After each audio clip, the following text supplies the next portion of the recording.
I'm so proud of it. When you go to a classical concert, you look in the program, who's coming, who's playing, which symphony. In my case, they don't know, and I don't tell them. They only know when you go to Andre and his orchestra, you will have an evening you will never forget. And that is why we travel the world. I want to touch the hearts of the people. Andre Rieu had it all, a fortune so huge it could rival rock legends, castles fit for royalty, and sold-out arenas in every corner of the world.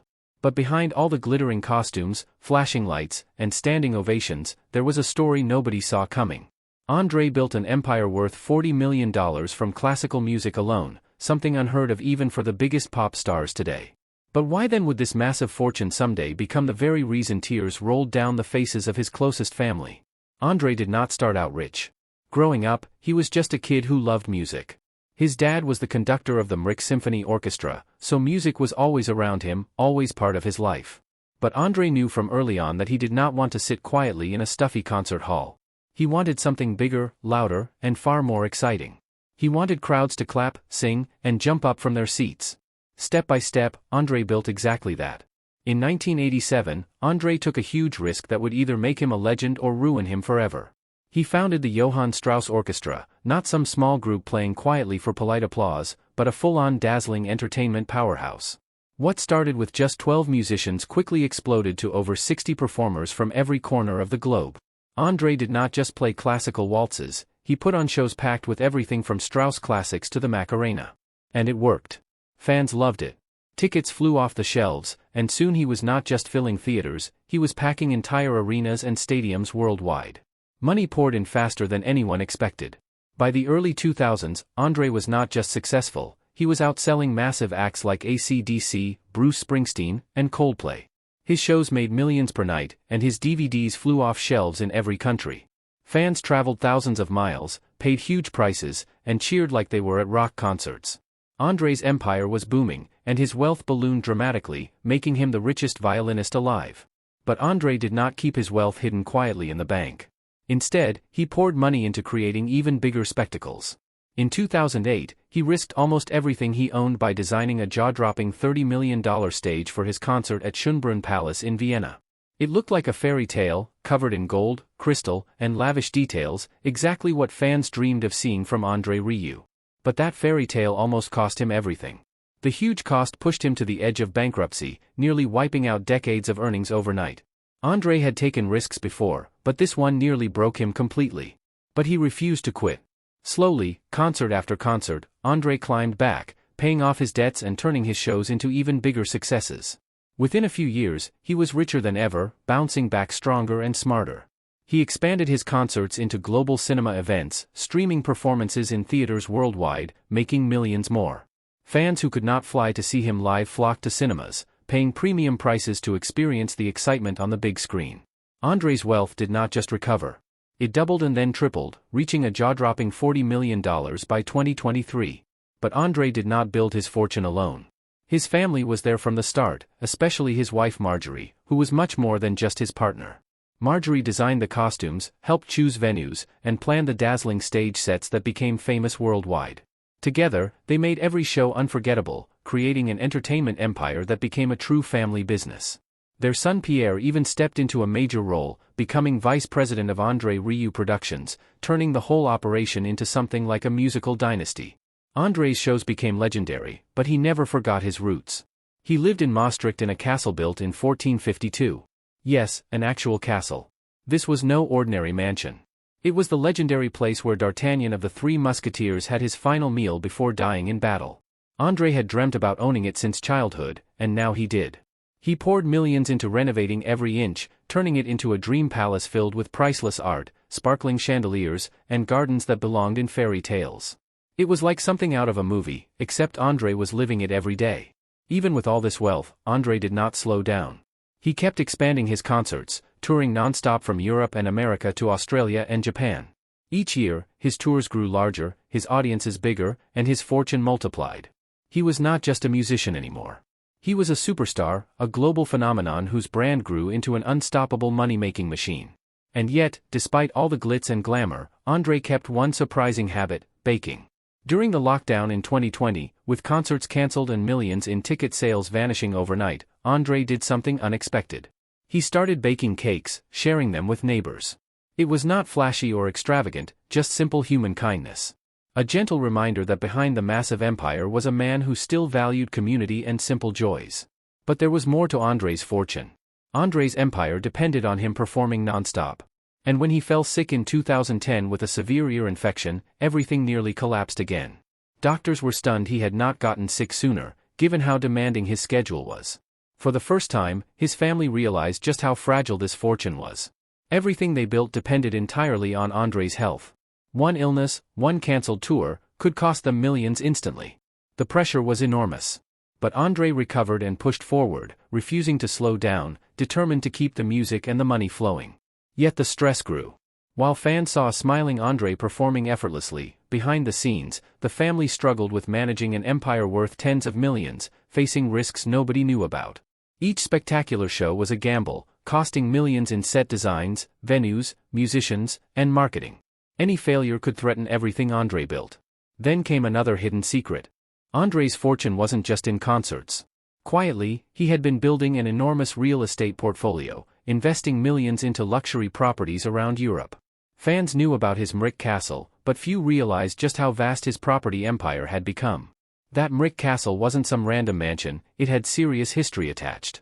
Built in 1452, it once belonged to Charles de Batz Castelmore d'Artagnan, the real-life inspiration behind the legendary musketeer from the Three Musketeers. But when André first saw this place, it wasn't exactly luxurious. He first stepped inside at just 6 years old for piano lessons, and trust me, it wasn't love at first sight. The place was dark, falling apart, and kind of creepy, definitely not where you'd imagine living your best life. Fast forward decades later, and that spooky old castle became the shining heart of André's empire, transformed from a gloomy ruin into an incredible fairy tale-like estate. Inside his Mric Castle, André surrounded himself with the kind of luxuries most of us only see on Netflix. Take his Stradivarius violin. This wasn't your average instrument. Made by Antonio Stradivari way back in 1692, André bought it in 2018 for a whopping £7 million, and this was his third Stradivarius. The first one he owned from 1667 was one of Stradivari's earliest pieces, but it was tough to play. Even so, André turned its challenging sound into gold, recording some of his greatest albums with it. Owning multiple multi-million-dollar violins, André didn't just love music, he was playing in a league of his own. André's luxury lifestyle didn't stop at instruments. He took control over every single detail of his concerts, even the clothes his orchestra wore. Those gorgeous gowns worn by his female musicians, André designed each one personally, inspired by historical figures like Empress Elizabeth of Austria. These dresses were no joke, costing around £3,000 each. Multiply that by dozens of musicians every tour, and it starts to make sense why André once faced bankruptcy over his stage designs. Yes, bankruptcy. Remember that insane stage set he created for his concerts in Vienna back in 2008? It was a perfect copy of Schönbrunn Palace, complete with fountains, real ice rinks, gold carriages, and dancers in extravagant ballrooms.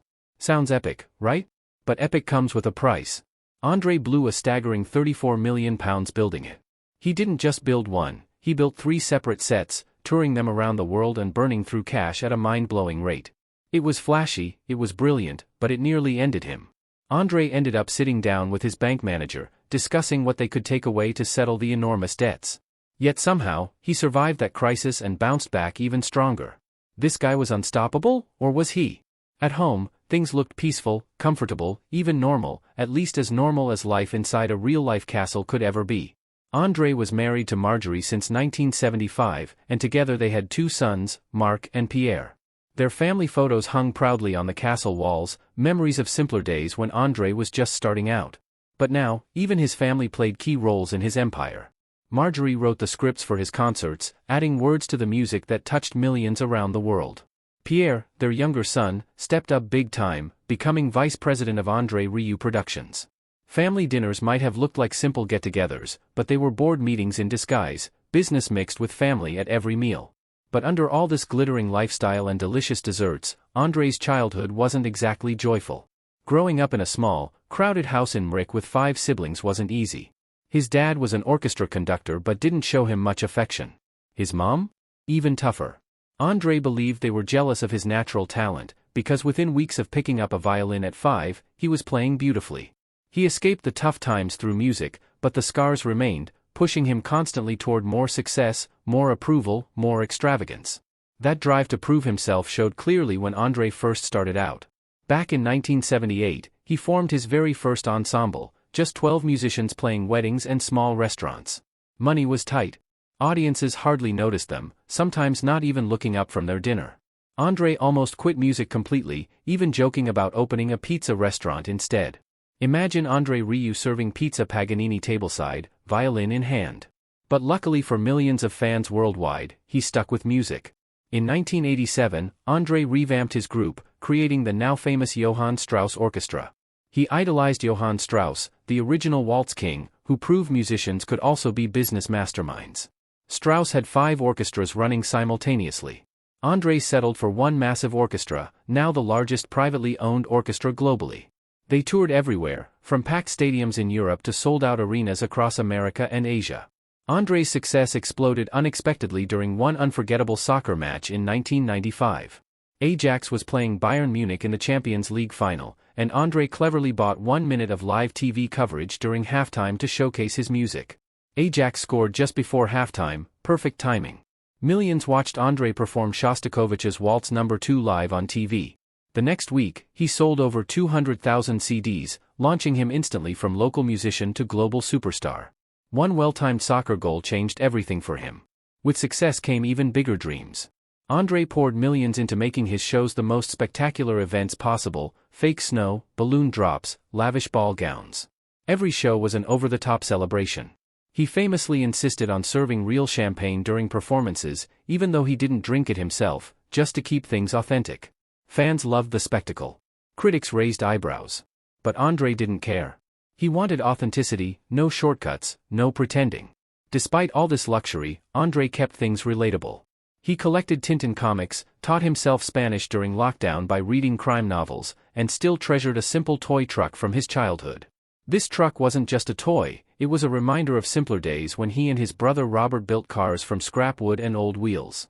But André wasn't just some millionaire collector living in the past. He had his eyes firmly set on the future. With his orchestra bigger than ever, now officially the largest private orchestra on earth with 60 musicians plus an army of support staff, André had bigger plans, much bigger. He wasn't satisfied with being the world's top classical superstar or selling 40 million albums. He wanted to achieve something no musician had ever done before. André wanted to play a concert on the moon. Yes, you heard that right, the moon. André wasn't joking around. He even had a serious chat with billionaire Richard Branson about building a hotel on the lunar surface. Branson, famous for his wild plans, promised to get it done. And André?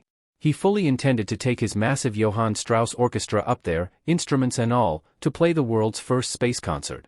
It sounded crazy until you remembered this was the guy who made classical music outsell Beyoncé and Metallica. If anyone could make a lunar concert happen, it was André Rieu. But how did André even reach this level of wild success and ambition?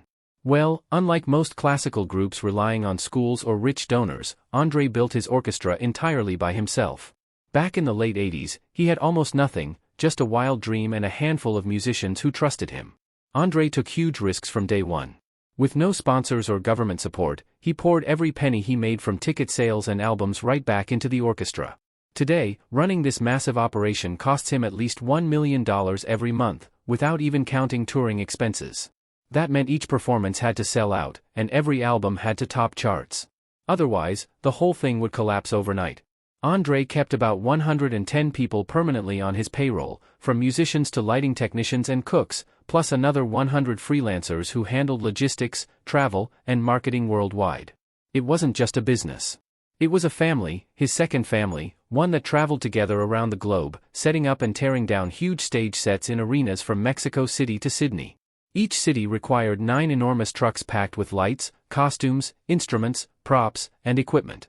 His crew worked non-stop, often building the stage from scratch at 7 in the morning and then tearing it down right after the 3-hour show finished around midnight. Every performance felt like magic to the audience, but behind the scenes, it was hard, disciplined work. André ran a tight ship. No rockstar antics were allowed. Forget wild parties. His team traveled with their own chefs to eat healthy meals, and André himself took naps before each concert to stay fresh. He knew that one bad show, one tired night, could damage his reputation and cost millions. After every concert, André insisted on celebrating with his musicians, not with wild champagne parties, just good wine and casual chats. This wasn't just business to André, it was his life's passion. This relentless work ethic paid off big time. André's album sales were incredible, even in an era of streaming and digital music.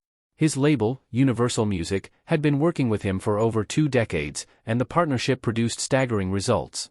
In 20 years, André sold more than 40 million albums worldwide, numbers usually reserved for pop stars, not violinists. And despite predictions that DVDs were dead, André's fans still bought millions of them each year, especially those filmed during his legendary Maastricht summer concerts. He filmed these performances each year, edited them carefully, and fans eagerly snapped them up, proving André's belief that his audience always preferred something real they could hold in their hands. André wasn't just a great musician. He was a master showman who understood exactly what his fans wanted. He regularly produced themed albums, like his famous movie themes collection that included massive hits such as My Heart Will Go On. André admitted he rarely composed original music, preferring to take classics people loved and rearrange them, adding his own personal twist. This formula never failed. Each album became a bestseller, fueling his empire and ensuring every musician and crew member got paid on time every month.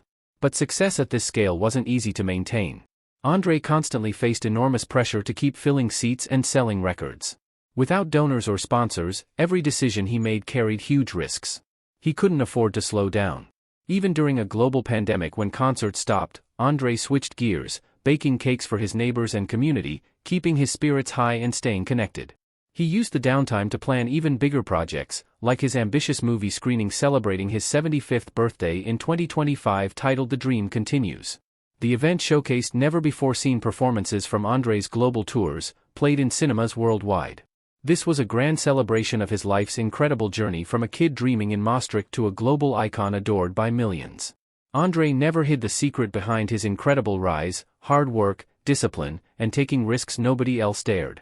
His Jewish father-in-law, Edgar Kman, had influenced him deeply through his collection of 300 vinyl records, introducing André to music he'd never heard before. These records shaped his style, making his performances accessible to millions who never imagined they'd love classical music. Pieces like Hava Nagila, a Jewish klezmer tune, became massive hits in André's concerts. His performance of this classic on YouTube alone attracted over 14 million views. André played everywhere, even Israel, where he received standing ovations performing beloved local songs like Jerusalem of Gold. Despite all this success, André never lost sight of his roots. On his 75th birthday, he celebrated in style, throwing a giant boat party that sailed through his hometown of Maastricht with his entire orchestra on board. Fans worldwide joined in through cinema screenings, experiencing iconic performances from decades of André's unforgettable shows. André built something nobody thought possible: a massive private orchestra, worldwide fame, and a fortune so large it made his family both proud and nervous.